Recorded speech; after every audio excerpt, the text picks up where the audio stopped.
ఎంచుకునే తండ్రిని ఎంచుకునే హక్కే నీకు లేనే లేదు.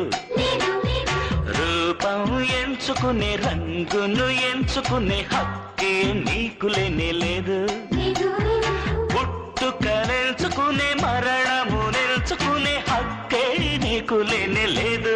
లేదు పరిశోధించి చూస్తే నీ జీవితం ఒకటే నీ చేతుల్లో ఉంది. లేరా సాధించేరా కిక్కు ఎక్కలే సిగ్గుపోయలే ఉన్నట్టుండి జ్ఞానం పెరగలే ఉన్న నిజం చెప్పతోచలే. మట్టి గంజి నీళ్లు తాగినోడు మట్టిలోనే అరే బెంచి కారు ఎక్కినోడు మట్టిలోనే. ఈ జీవితం కోసం మనం పుట్టగానే మనతో పాటు తెచ్చిందేంటి తీసుకెళ్ళ